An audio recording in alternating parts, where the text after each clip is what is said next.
is up. It is me. It is I. I am the greatest there is, the greatest there was, and the greatest there ever will be. I am greatness personified myself. Yes, Stoney Greatness, and I am here with the man of the hour. I'm the man of the hour, not the man of the minute today. Man of the minute too, if you want. The myth, the legend, the author, the activist. That's me. The philanthropist. Working on it. The conqueror. That I am. The enchantor. I enchant. Yeah. All that. So show some respect and bend the knee, because they come from all across the world to see the man who wears the crown that hangs 2 inches from the ground. He is your king. He is my king. Kyng Kevyn! What's up? What's up? What's up? Thank you. Welcome to the GreatMines Show. I'm Kyng Kevyn with Stoney Greatness, and we have a really good show. We're going to hit these topics and jump into some really good conversation. Oh, yeah. Today, I don't even want to do like the introduction of all the things we're going to talk about. I just want to jump right into it. So we're going to start today's show off on a sort of sad note.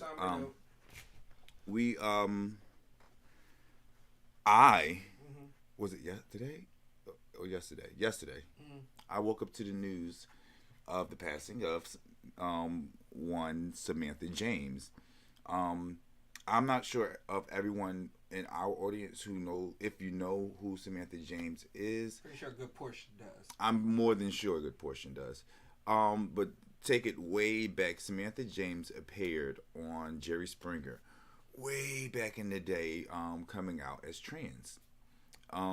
Fast forward, she's become a social media icon, influencer, and she was funny and sometimes it was sad. Yes. But she just kept doing it, and people just kept eating it up. Very much in the lane of Jerry Springer. Yeah, absolutely.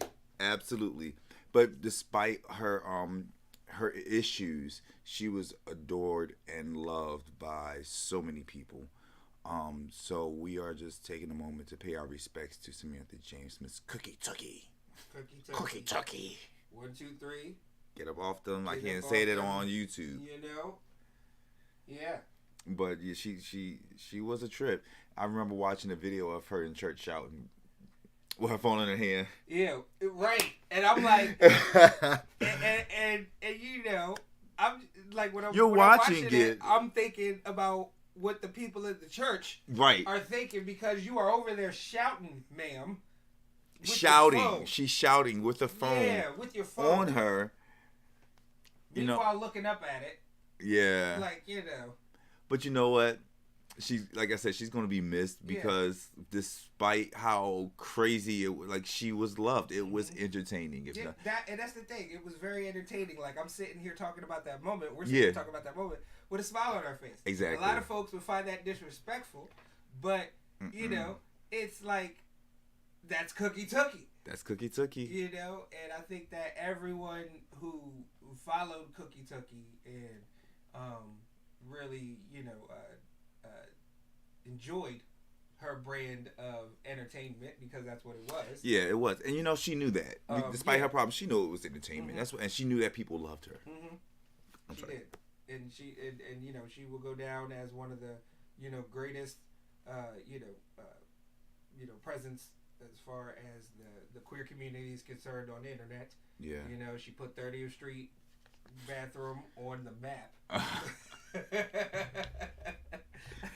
Wow. I think that they should put plaques up outside. In the bathroom at 30th Street? Yeah. That's horrible. Or outside the bathroom. That is horrible. Samantha James was here. No. So it's kind of sad, because you think about how you would want to be remembered and how people would treat your legacy. Right.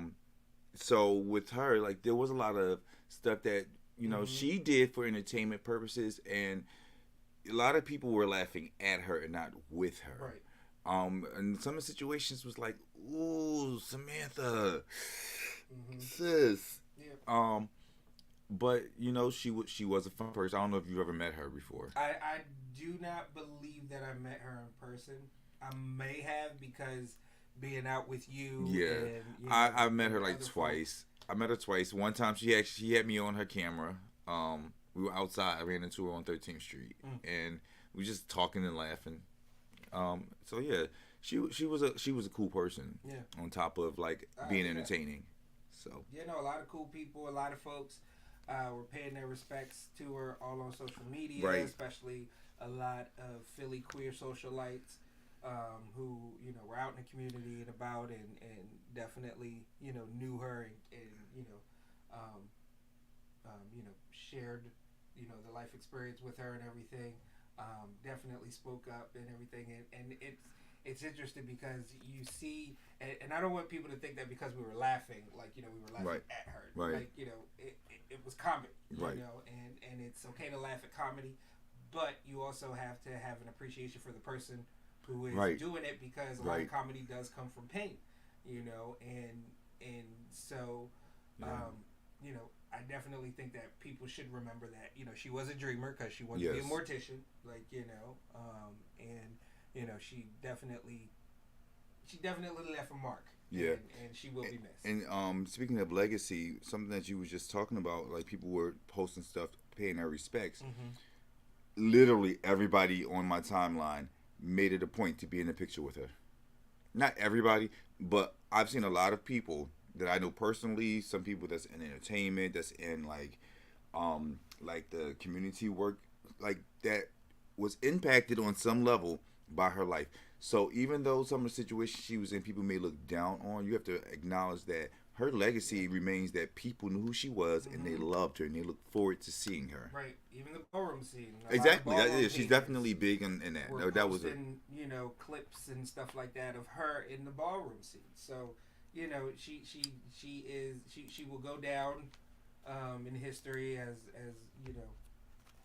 one of the early queer social media titans. Yeah. And she will be missed.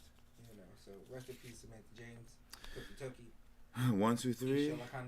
Ikandala Shandala. Wait, which one? Ishandala Kandala? Ikandala Shandala. One of those. That was her. Yeah.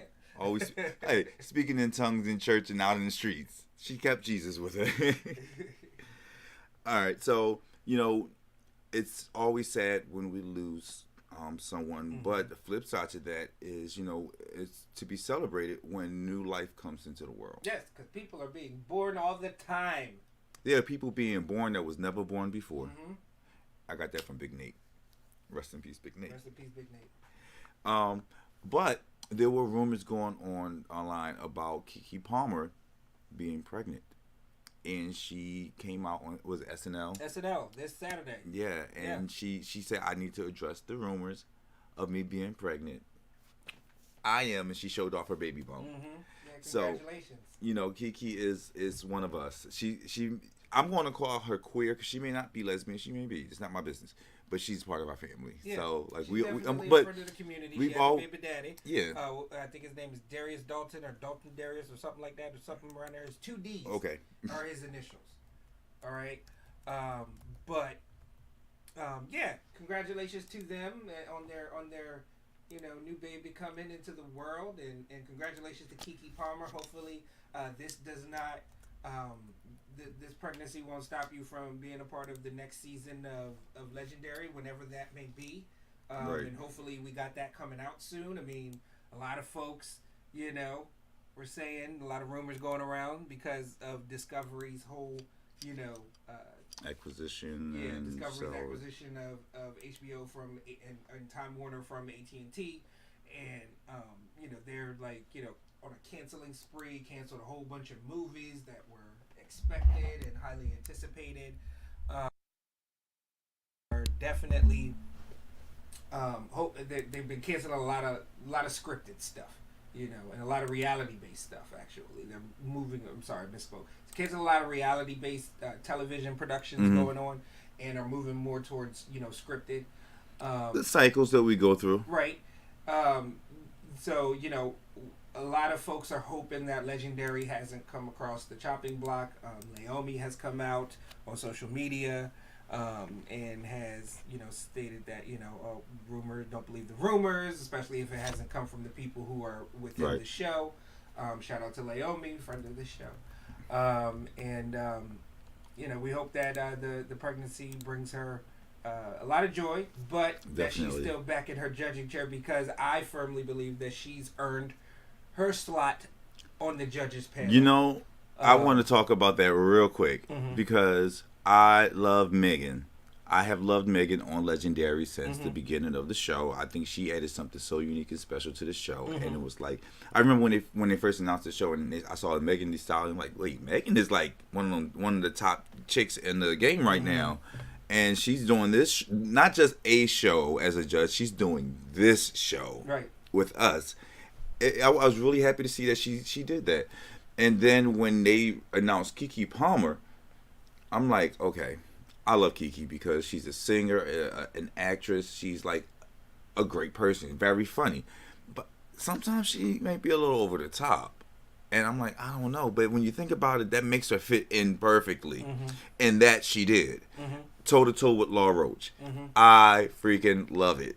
So, once again, congratulations on your new bundle of joy, even though it's not here yet, but congratulations in advance. And we just wish, nothing but the best for you and your new family. Yes. Speaking of families, Nia Long. So, I want to read this because I don't want to get any of this information. Yeah. So, we're moving from a topic about an actress starting a family to an actress who already has a family who is dealing with some things. And that's right, we're talking about Nia Long. And we reported on this a couple months ago when the story broke about her longtime partner, fiance, Ime Udoka, who was the head coach of the Boston Celtics, who was basically caught up in a affair scandal with a employee of the Boston Celtics, who was very familiar with their family and everything. Nia Long has kind of, started to come out and, talk about, how things are going and what went on during that whole ordeal. So I wanted to read her statement. I think the most heartbreaking thing about all of this was seeing my son's face when the Boston Celtics organization decided to make a private situation public, says Long, who took her son out of school when the news broke. It was devastating, and it still is. He still has moments where it's not easy for him. If you're in the business of protecting women, I'm sorry. No one from the Celtics organization has ever, and I read that with the wrong inflections, but no one in the Celtics organization has ever called to see if I'm okay, to see if my children are okay. Our children are okay. It's very disappointing. So I guess it's one thing to have to experience an infidelity. It's another thing to have your private business publicized, but then a whole nother situation when children are involved. And her thing is not only to protect herself and deal with her own emotions, but now she has to protect her children to the fact that she pulled her son out of school because it's embarrassing. And, it's a celebrity kid. So, people are going to be all up in his face and taunting him. And we know the paparazzi ain't above messing with kids from time to time, going up to people's kids, taking pictures, asking questions and stuff like that. So we hope that in this situation they, Celtics need to go talk to Nia Long privately. That's what they should be doing. Making a public apology. The Celtics should have talked to everyone involved before making a public statement. Yes, exactly. Were they? I haven't heard. No one has heard anything about the lady that Ime Udoka had the affair with going public. All right. No one has. That sucks. Or that she was pressing charges against anybody, because legal proceedings are public record. We would know. All right. There would be public records about her. Filing a lawsuit against the Boston Celtics or Ime Udoka or anybody else. You know what I mean? And that's not happened. That's not come out yet. That is that right there is a sign to me. I think that all the parties involved probably had a discussion, and the tone of Nia Long's statement kind of implies that she wasn't in the dark about this. Right. Right. Because she said, I'm mad that they made a private thing public. Right. They were dealing with it. Right. And I think that everyone came clean because it probably would have in some way, shape, or form, became public in some way, shape, or form. I definitely think that, like, knowing this, the Boston Celtics are kind of in the wrong for making it a public matter. They could have easily dismissed him for conduct unbecoming. Right. And that's it. They are under no obligation to explain what the conduct was. Or what it is. You know what I mean? That's up to them or the people involved to explain their conduct. But at the end of the day, we're acting in the best interest of our business, and that should have been the approach. But for them to release all the details that they did, I think a lot of times, and we talked to Chris about this. Harm. Well, we can talk to Chris about this on a publicity side. I think like they did have a conversation about.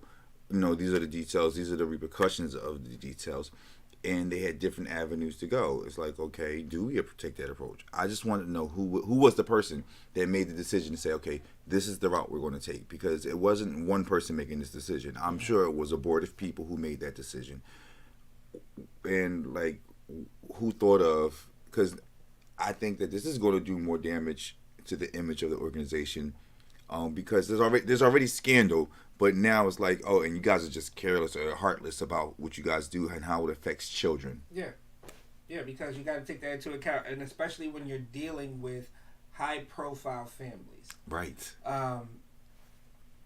Don't get me wrong, coaches, and especially in the world of pro sports, college sports, high-level, sports, coaches are hired and fired all the time. Okay.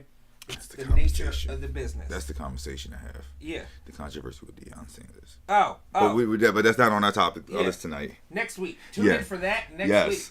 We're gonna let that digest for the rest of this week. Yeah. All right, and then we'll talk about it next week. So, but little preview.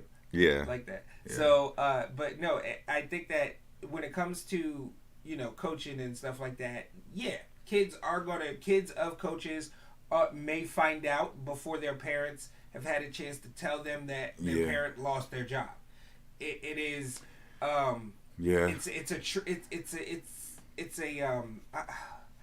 it's a crazy world. You know what I mean? That you inhabit with the high profile platform that they have, and the job scrutiny that they have to deal with, and everything. So it comes with the territory. Families understand that going in. Okay, but with a matter such as this, it's a little different. Okay, it's not your typical firing because you were bad. It's a different kind of firing. Kind of firing that we deal with, the regular folks. Mm-hmm. You know what I mean? This is the kind of firing that we see in a lot of cases. But not saying that it happens to us, but we see it with people, with other people, and the thing with that is that when you're such a high profile organization, you do have to have some sort of tact about right. That's what I'm saying. How you do things. That was my point. I think that that's what Nia Long is saying too. Is you didn't give, because to be honest with you, they did not have to release all the details. Right. They were under no obligation other than conduct unbecoming of what we feel the conduct our head coach should be displaying. Yeah. Okay? That's the only reason that they should have given for him to be fired. Okay? Taking into account that the nature of this story and the nature of the firing is very salacious, very different from what we've typically done, and we're going to be. You're not just by releasing say, hey, we're letting him go because he had an affair with somebody who worked here. You're putting undue harm on the lady who had the affair with him, who probably didn't consent to you guys releasing all of the details, you know. Who probably lost her job too in all this situation. Of course. And you know the bad thing, Yeah. right now she's an anonymous figure. She's the one that really gets raped over in this situation, and excuse the language, I shouldn't have said that on YouTube. But the reason why I say it that way is because Nia Long, and I don't even know her husband. I emailed, okay. Yeah, that name. They got money. They got publicists. They know people to clean things up for them, to help this stuff die down. This other woman is going to be embarrassed. Because even if it's not national news who she is, in her circle, she can't just walk into those groups anymore without any type of shame. So, and again, and this is going to be kind of sad to say, but you know how women are the ones who get affected more negatively in a situation because, look, hey, he's going to go on about his business. Mm-hmm. Again, Nia already knew about it. Y'all handling this the wrong way. That's the reason why I'm involved, making public statements.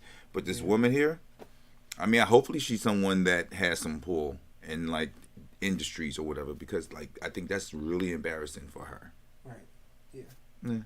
And heart goes out to Nia Long's son and exactly. Udoka's son, because you know that's being a teenager, and he's a teenager.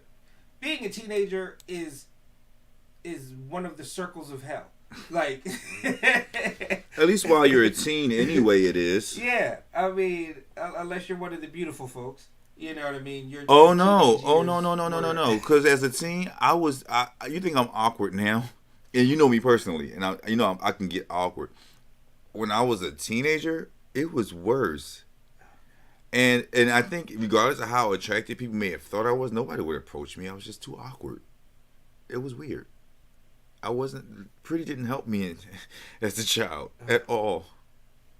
At all. Pretty did not help me as a child. Okay. but it wasn't until my early 20s that I realized what Pretty could do.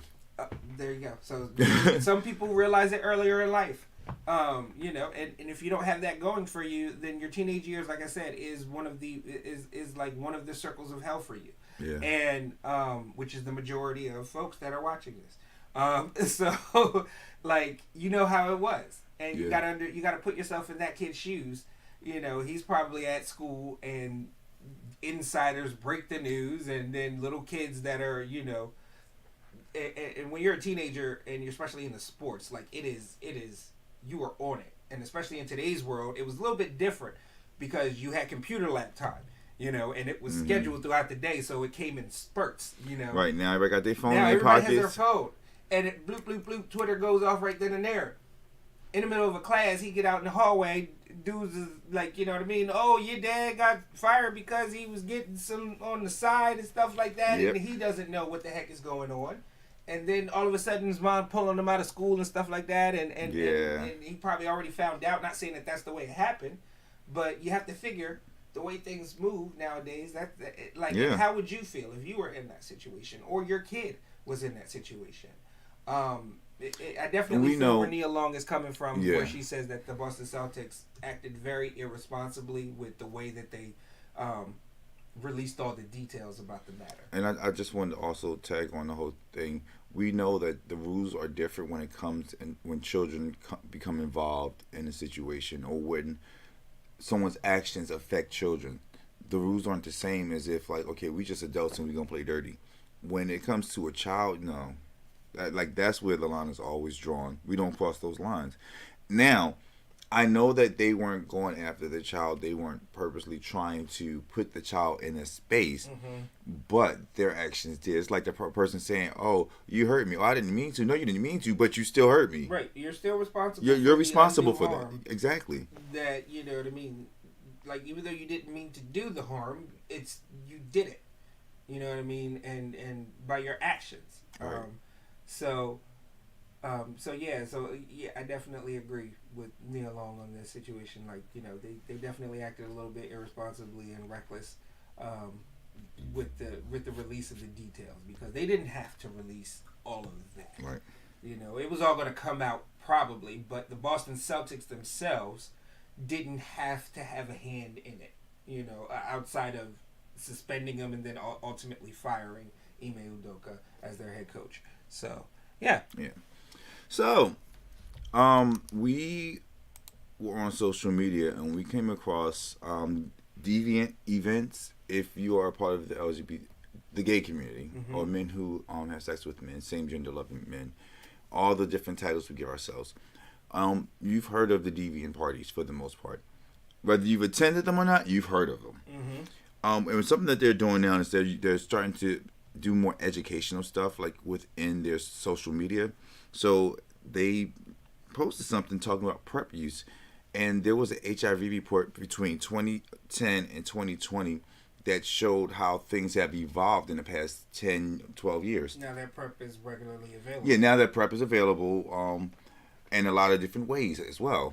Or multiple ways, I'm not going to say a lot, but multiple ways of being able to take PrEP. Pre-exposure prophylaxis, if you are engaging in sex, you think you might come in contact with someone with HIV, you can take PrEP on a regimented schedule. Within a certain amount of time, you will have coverage, you will have protection, just in case you did come in contact with someone who was HIV positive or you weren't particularly sure. So that's what this PrEP thing is that we're talking about. So Deviant did a in honor of World AIDS Day, which just passed. Yes, as well. So this is also our educational moment. So new infections disproportionately affect people of color. Well, big surprise. There has been a decrease among new infections in white gay and bisexual men. However, it remained flat. So thank God it wasn't a spike, but with all the PrEP available, there should have been a decrease in new infection numbers amongst people of color, which it would include Black, Hispanic, Latino, gay, and bisexual men. And there's another chart that they got going on. You can do that part, and then I'll add my 2 cents if you want. If you want, we ain't got to do it. Well, the chart. The numbers. The numbers, yeah. So overall, all right, and experts say, and a lot of scientists say that if at least 50% of the gay population here in America use PrEP, we could get to a point, and regularly stay on PrEP. We could get to a point where we eliminate HIV, at least here in America. Right. You know what I mean? It would be nice to say at some point, here's a year where there were 0 new transmissions. And we could literally get rid cell of conversion. this. We could literally get rid of it in a few generations. You know what I mean? Could you imagine that? A world without HIV. So, but unfortunately, as of right now, overall, only 25% of the entire population of gay men, and this also includes white men and everything else like that. But only 25% of the population of gay men or men who engage in sex with other men are utilizing PrEP. Okay, only a quarter. All right. We need 50% in order to end the epidemic here in the U.S. by 2030, according to the experts. When it comes to, but when you break it down based off of racial demographics, 65% of white gay men and men who have sex with men are using it. 65%. So the white community, right, and the white gay and queer community is on the way. You know what I mean? In their community, they could possibly end the HIV epidemic within their community by 2030, which is only 8 years away. Yeah. Okay. 7 years away. So when you look at Hispanics and Latinos, they are at 16% of the population is using PrEP right now. 16% compared to 65% of the population that's using PrEP in the white community. That is the devastating, drastic change or dip in the percentage of how many people from the white community to Hispanic, Latinx individuals, like from 65 to 16. That is devastating. Right. But it gets worse. Yep. So when you get to the Black and African American community, all right, 9% of the Black and African American community is the queer community, men who have sex with men community, are using PrEP. 9%. You know, I got some thoughts about this because, and I will speak because I'm a part of that 9% that pisses me off. So here's my thing. I would love for us to be at 45%, 50%. 45% would be impressive. From 9%. Would be impressive. That would be impressive. I don't think it's enough to just say, well, Black gay men or men who have sex with men, they just don't care. I don't like. You got to think about why an entire community with like with 9% of it say, okay, we'll do it, but the rest of them say that there's more to it than just, oh, we're just irresponsible and don't care. There's so much more to it than that. Does that play a factor in it? Definitely does. Because there are a lot of people who just don't care. But I would also venture to say that we've been beating the head so much that there is HIV fatigue. People are just tired and they just stop caring. It's the same with COVID. COVID hasn't gone away. People still wear their mask. Are you one of them? Because people are so fatigued with the mask. They're fatigued with the politicizing of it. They're fatigued with things being crammed down our throats on the news all day, every day. With the HIV situation, it's been happening for decades now. I see the parallels, but it's not the same exactly. I don't want to say that it's the same thing. It's a parallel, like the tracks are here and they're parallel to the tracks up here. All right, but here this with COVID, it came in like a tsunami and knocked us down. Right. We've been for the past 3 years getting more and more COVID information. And it's like, okay, we're living, we're not dying. We're just going to deal with it. Now, with this community, we've been preached to for the past 40 years now. Yes. And not to mention the fact that retroviral medications have gotten so much better. There isn't any radiation used to treat HIV anymore. Right. It's not a death sentence. Like if you don't take care of yourself, if you don't get into care, it is. I also think, and I know this based off of conversations that I've had with people. People feel now like, okay, if I get it, I'll be okay. Right. It's moved down, like, because it used to be up there with cancer. Yeah. It was it was called GRIT. Yeah. Or gay related immunodeficiency. No, not that one. What they call it? It was an acronym for the gay cancer. There was an acronym. I got to remember what it is. But yeah. And like, so but it hasn't now. Like, it was up there with cancer, and now it's down to where it's like, oh, it's like the flu, but I have to take pills every day for the rest of my life to some people. Which some people have other issues, and they're already doing that. Right. But the thing, and I think that, for one thing, I don't think that people understand the severity of it because of the fact that we have gotten to a point where we can manage it. You know what I mean? I don't think people understand how delicate managing that condition is. And I think that especially folks in our community just think that it's easy because they see other folks within our community with it, and they're just and they look fine. They don't look like they are having issues, and they're taking their pills all the time, and they're fine and stuff like that. So I can manage it even if I get it. Let me throw caution into the wind. And no, because it like if you break it down, HIV is not just HIV. It stands for human immunodeficiency virus, meaning that it kills the system of your body, because your body is nothing more than a bunch of different systems that coexist that allow you to live. Okay, so and this virus gets in and kills your immune system, which helps defend you from all the stuff that you can't see. Right. And all the stuff the very real stuff that you can't see. Yeah.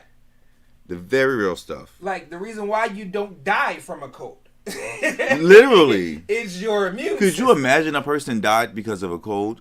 If your immune system was shot to death, it's very possible because you can't fight off any infection, any virus, any bacteria that would cause other things to happen. Yeah.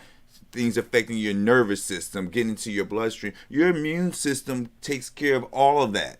And I think that people don't understand that, you know.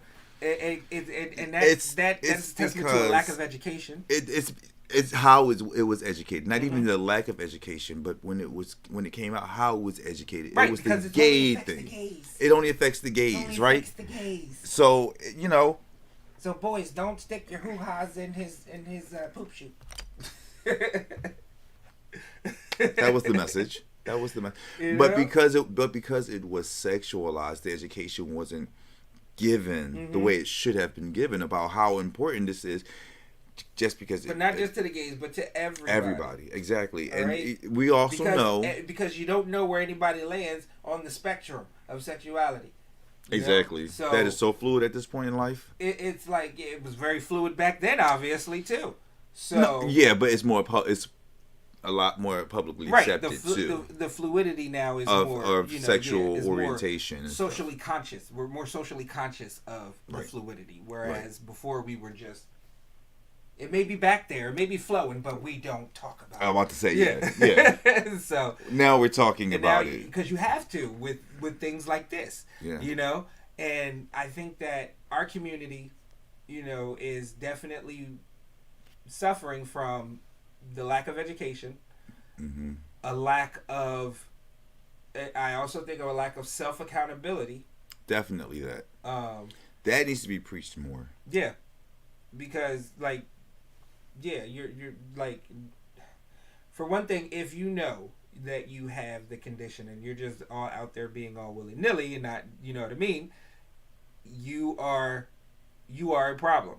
And then, for one thing, is that if you haven't, you know, if you don't have it, but you're out here and you have the opportunity and don't get and a lot of people are going to say, oh, access to healthcare is still terrible for African Americans. I get that. Yes, access to healthcare is still terrible for African Americans, and and the country as a whole has to do better with that. But the thing about it is that if you do have access to it, right? If you do have access to healthcare, if you do have access to a doctor or a community clinic and stuff like that, the thing with the PrEP drugs is that, and thank you, Obama and the Affordable Care Act, because those PrEP drugs are considered preventative care. All health plans, thanks to the Affordable Care Act, are required to cover preventative care at 100%. Meaning that you don't pay a god darn thing for the drugs. You don't pay a god darn thing to go to the appointment for the drugs because it is preventative.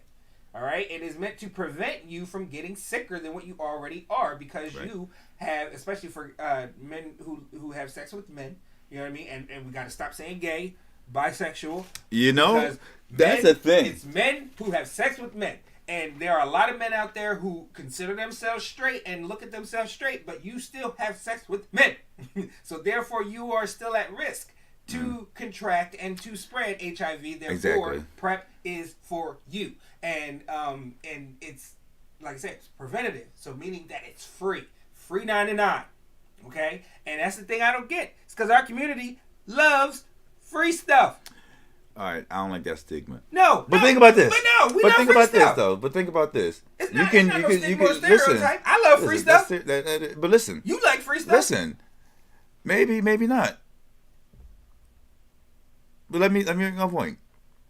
So you can, in the vein of what Stoney is saying, go take care of yourself with preventative measures and get that treatment for free, or. And this is for your straight. Oh no, this is. Never mind. Let me take that back. Rewind. I withdraw that from the statement, from the record. Go ahead. Because I was about to go somewhere that was not associated. It was smart in my head, but then when I started saying it out loud, I was like, no, Kevin, that has nothing to do with the other. We are not under any influence right now either. And I'm not. So, but no, not a drink, what not I'm an saying inhale. Is that, and I don't mean to like make it seem like to be like a stereotype, because no, Latinos like free stuff too, and they're not taking advantage of that. They're taking advantage of it a little bit more than we are. I think that it has a lot to do with the way our community trusts medicine and science. Mm-hmm.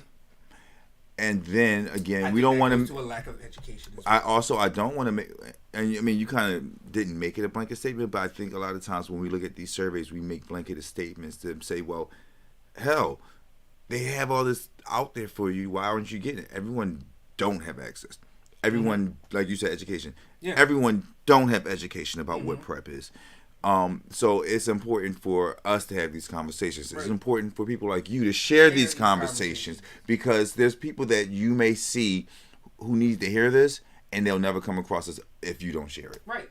And you may not be the right person, or you may not be the person that they may be receptive for that particular information from.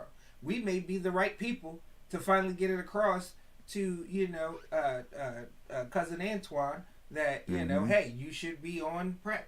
You know what I mean? So definitely like, comment, share. Definitely. And everything, because the only way that we can get better and we can take that 9% to that 50%, so that we can be on the path to eliminating HIV within the black queer community. We got to have these conversations, and we got to tell folks. You know what I mean? And so recently an interview was released of me with Samson McCormick, and we were talking about it, and it's like we don't talk about it enough. We are ashamed to talk about HIV. We're afraid to talk about sexual health. Hell, we're afraid to talk about sex in certain circles, like in our circle, in our community. Yeah, sex is the number one topic, but outside of it, like we're in other circles where we don't talk about it at all because it's shameful, it's dirty. And sexual health is something that I think, not just something that they say, oh, this is sex ed in school, where they just talk about reproductive organs and this, that. No, like really, what's out here? How do we protect ourselves? What happens if I catch it? What should I expect? Like sexual health. How do I communicate with my partners what I want? Now, I'm not talking about like sexual intercourse or anything, but like family maybe. Or I have this situation that I'm living with. Like, how do we have those conversations? That's sex ed, in my opinion. Right. Yeah, no, and this generation anyway. Oh yeah, no. My straight friends will tell you, I'm the most sex positive person definitely in the group. And I think it starts with that, because and I will have conversations. My best friend, me and her, we'll talk, and like a good portion of our conversation will be me making sure that she's So are you getting peen lately? Have you been getting a lot of pee? But it's not like I want to be in her business. Right. I was just about to say. It's more or less because a healthy sex life is crucial to the whole adult experience anyway. Yes. If your sex life isn't healthy, then then it may be bleeding into other things and causing stress. You know what I mean? So you have to and have those conversations with your friends, because who else are you going to have those conversations with? I'm not having that conversation with my mama. Tell you that. Right. So and if you have that relationship with your mama or your dad, now sort of what I was about to say, power to because it's that could come off as very intrusive about if I'm getting peen or not. Right. But the reason why you're asking is like there's also a thing of accountability, and when there's no accountability with sex, that's when things get reckless. Honestly. But talking about speaking of sex, healthy sex lives, let's talk about what it is to have a healthy sex life or relationship while getting older. Because recently Cher came out and she was speaking to the fact that she is it her boyfriend? They're not married. Yep, she has a new boyfriend. A boyfriend who is, I mean, no disrespect to Cher, but like most guys are younger than Cher. And that's scientifically proven. Most guys are younger than Cher. Yep, his name's Alexander Edwards. All right, he's supposed to be some type of influencer, designer, or something. I don't know who he is. Let us know in the comments who he is. If y'all know who, does that mean that we're just disconnected from the world right now? Yes, we're That's old. horrible. And this is right up our alley. I mean, as far as talking about, your alley because you're dating. I'm right, not. Right. But you know what? That's a good contrast, though. Yeah. And I think that's why we're a good spot to have it. But Cher was on the Tamron Hall show, and she was talking to Tamron about that and everything, and not just Cher, but Lala Anthony. What show was that? What show was that? I don't. It was some radio show she was on, and she was talking about how it's hard for her to date guys around her age because they're all interested in younger women. I would say she made a really good point. She's like, the older guys are interested in younger women, and I was going to add to that, when women are young, a lot of them are into older guys. Older guys, yeah. And as a woman matures, it seems like it flips. Now it's like the older guys want the younger women, because that didn't flip. But the younger men are looking for older women. Younger men are looking for older women. Yes, I can attest to that because when I was dating girls, I preferred them to be older than me because of the fact that I felt as though they would have more experience and they would be way more fun. Than the younger ones. That trend is kind of but that's me in general when I date. Yeah. I tend to date older, whether it was women or whether it's guys. I tend to date older than me in some kind of way, shape, or form. Which is different for Cher and Lala because they're just trying to date, But Cher happened to be open to a younger person. Lala said she's not so much. Right, because there's different people have different things. Like for me, I can't think of I can only think of maybe one person that I said this is a relationship that we're in, and that person was older than me, and that person was older than me by a couple of months. So I've never been with someone where there was a significant age gap where the person was older. Now I'm the type of person who I do like younger people. People who are younger than me. Let me clarify. I like for a person to be younger than me. Preference. Is it etched in stone? Definitely not. I've evolved a lot. A hell of a lot in that situation. But that's just a preference of mine. I prefer this. But I'm open to other things. I just wanted to put that out there to y'all because I am single. But it goes to talking about what is it like being single and trying to date. As you grow, because it's already an issue when you're younger, and it's that person and this person, and understanding your own feelings and what the rules of dating are. But when you're getting older, because something that I'm experiencing is something that I'm guilty of actually. Oh, you're over 30, don't look at me, don't talk to me, you're a creep. Oh, you're old enough to be my father or exaggerating because it was. You're old enough to be my grandfather. Again, in the gay world, maybe so. But that is exactly how it is in the And the crazy thing is, when hearing this, from straight women, it very much sounds like like what older gay men are But saying. it's kind of messed up though. Yeah. Because I'm not lying to you. In your 30s, don't be in your mid to late 30s, because then you're ancient in the gay community. You are. At least with women, they can say, "Oh, I made it to my 40s before I had to start worrying about that." Gay men, we don't show. Now we look young forever, but our cycles are so much faster, and it sucks. But for me, it's a thing of looking, knowing where to look, and I feel like you're supposed to spend time with people, have conversation. I'm not one of those people to say, "Hey, hold out until your 5th date." Test the waters. Be honest about who you are, what you want, and all that good stuff. Be honest about that. Have those conversations, but live your best life safely. But the problem, and I don't think this is an age thing. It's only an age thing for me because of my tolerance and patience now. Because I'll make things clear if I'm having a conversation with or dating or whatever the connection is when they push for a relationship right then. They're like, okay, this is only our 2nd date or the 2nd time we had a conversation. I thank you. You think I'm dope, but Like, they don't understand, like, why can't we? We're supposed to spend time together. How else are we going to get to know each other if we don't spend time together? But no, you. I definitely think that is also a thing too, because when you're younger, it's like you're just moving, and the older person is always looking to slow things down, and keep things under control and stuff.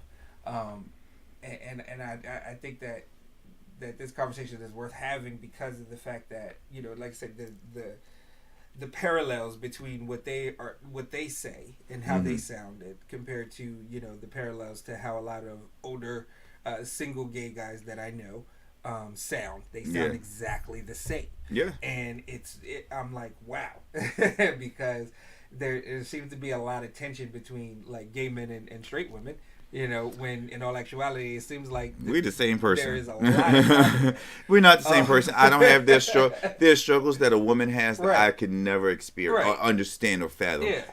In the same token, there are struggles that we as gay men experience, black gay men that we experience that a woman would just never be able to fathom. Like, yeah, you may want to call your gay best friend your sis, but the struggles that a gay person goes through is totally different than the struggles that a lesbian would go through. And it's not to minimize anyone's experience, but I don't know.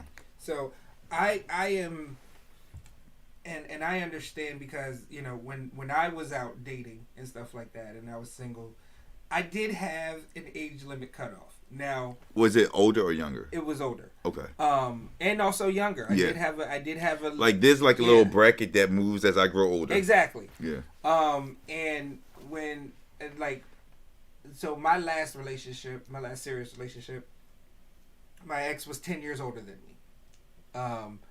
And a lot of folks didn't really understand like how we could coexist and everything else, and it worked. It worked for a good time. You know what I mean? How long ago was that? Oh gosh, that was my last relationship before PJ and everything, and I was only single between him and PJ. It was only like I want to say like a year and a half, 2 years. And you and PJ been together for what, 13, 14, 15? 13, like so 13, 14, so let's say about 14, almost 15 years ago. Yeah. When you experienced this, people were looking at you like, oh wait, he's that much older than you, what y'all got in common, da da da da da. I was probably one of those people. But now that I'm older, and like my last partner is 10 years younger than me. So the roles have reversed. I'm the older person, 10 years older, and it's like, but I also it's not frowned on as much now. I think that it's a little different because when I met him, I was 17. He was 27. Sure. Okay.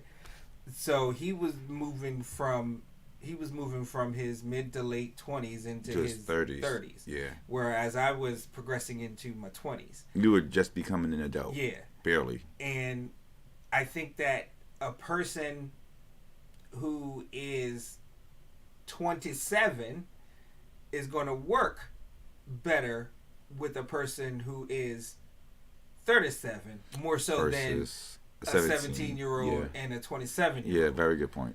And we lasted for a while. 5 years was our relationship. And it was there was good times, there was bad times. Do I think that age played a factor into it? Not as much as people would say that it did. I want to interject. I wasn't there. I don't know who this person was, or I don't think I know who that is. So, one of my arguments with dating too far ahead or too far behind me is experience. Yes, you are as grown as you need to be. You can be taking care of all of the responsibilities that are assigned to you. But there is still a level of experience that someone who is 10, 15 years younger than me just don't have. Right. Yeah, no, and the same is true. Very naive to a lot of stuff. Right. And the same is true for somebody that's in their, like, so I'm 38. Someone in their 50, that's 58 or 48, their experience, like 48, I feel is still kind of close. But like 58, and like that's a big stretch. Your life experience is so different than mine. You view life differently than I would. Same as someone who is 21, 22 trying to approach me. it's cute. I appreciate the compliment. We can hook up or whatever. But in terms of it, no, I'm not gonna lie. Yeah, we can hook up. But in terms of trying to build something, I'm like single right now. I'd be on that bandwagon too. Y'all little 19 and 18 is where I draw the line because that's legal. But yeah, I used to say that. I used to say that. I don't even take a trip. We can take a trip, but yo, it bothers me to say, but 18 is 20 years younger than me. I'm good. We are not that close in age, folks. So 20 years younger than me either. Not. No, but it's like now, like if I'm on a dating app or whatever, or someone approaches me, I don't even trust if you tell me that you're 20. 2021, I need to see identification. If you tell me you're 2021, you're probably 17. I'm sorry. Because I know how I was. Exactly. So I'm not trusting it. If you're telling me that you're 21, 22, 19, I don't trust it. Show me your state issue, non-expired identification. I need your driver's license, yeah. Because I understand some, especially up here in Philly, driver's ed is not a thing in school. So, yeah. So, I need to see government issued identification. Because you won't get me. I won't. You won't. I will not be that guy. Yeah. No. And with yes. So I get you with proof. Yes, you could get. You can take a trip with me. Yeah. But, if you're legal, let's have fun. But that's as far as I can take it. Terrible because I done put so. What's bad? So many men and women who were in legal trouble with me back in the day, and I'm sorry, folks. That is horrible. That in itself should be a crime. Hey, we all had a good time. No one was ever not satisfied. No. I think that as much as a person who is older and a predator taking advantage of a minor, there should be some accountability. Even if the child say, okay, that was a child, then their parents should pay a fine or something. For children who take advantage, they lie about their age and then put somebody else in that situation. No, I think that's messed up just as much as a person who's a predator. Right. In my opinion. Right. No. I agree. It's just a matter of in those situations where it's like, total consent, no one really ever finds out. Unless like parents get involved and then parents get in their feelings, and then it's like, Yeah, but then you do have people who like a child because it's a child. That's the thing. Now I know of people who are here in PA. I think the age of consent is 16 or 17. I know it's 16 in New York. I know for a fact it's 16 in New York and it's 16 in California. But yeah. Not even on a legal point, but more of a morals thing. As again, responsible as a person can be at any age, there's still a level of naivete to a person who hasn't really lived life experiences. Like you've never had to pay rent or pay bills. Your mom and family did that for you, or like you found this older person who's like. You don't have that experience, life skills, and maybe more impressionable because of that.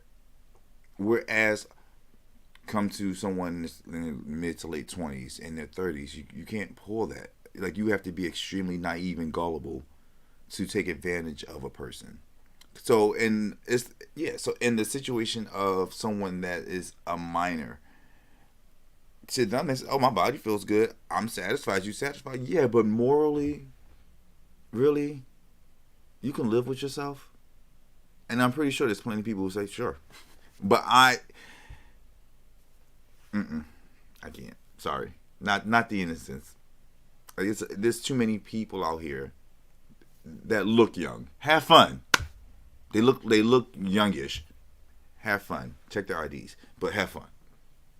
But back to the whole dating thing, we do got to wrap this up. I just found like, for me at this age, do I want to be in a relationship? As a single man now, do I made a statement, I was talking to Hayden. I was like, no one's going to love me like me. So, the bar at this point is set so high, good luck. If you want to know the type of things I like, though, Yeah. you can pick up this book, A Life of Lust, Memoirs of the Porn Star. You can go to the website. It's right over here. There it is. And you can get your copy of A Life of Lust, Memoirs of the Porn Star, penned by me. Mm-hmm. I'm telling my stories of life, love, lust. Yes. And a lot of inside, yeah. a lot of insider information there. If you're thinking of trying to make some inroads in there, maybe it'll work. Maybe it won't. I want to do a video of like stop doing this because I've been experiencing some things on social media and on dating apps that are like that's annoying. Y'all don't realize how annoying some of the stuff, and we'll talk offline about some of the stuff that I've been experiencing. I can only imagine. It's like for you, I can only imagine. Can we try again? God. Okay. These are all things that he deals with. Ugh. Because when I was single, I wish I had his problem. You Sweet don't. Jesus. It's flattering when it first starts, but after a while, it's not flattering. It's old. It's tired. It's like a beautiful person all his life. Like, oh my gosh, you want these looks and this really, really ginormous assets, but you don't want all the attention that comes with it. Oh my gosh, it's overwhelming. Meanwhile, I'm over here. Spoken like a true troll. Let me stop. Because you're not. You're a handsome man yourself. That's my thing. Yep. So, I don't get it. I don't get it. Anyway.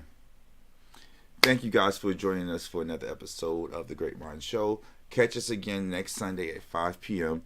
And we'll have some more great conversations for you. So much. And we'll chronicle some of these things I'm tired of seeing on social media. Oh, yeah. Sonya, you want to tell the people anything? Thank y'all for coming. God bless it. Good night.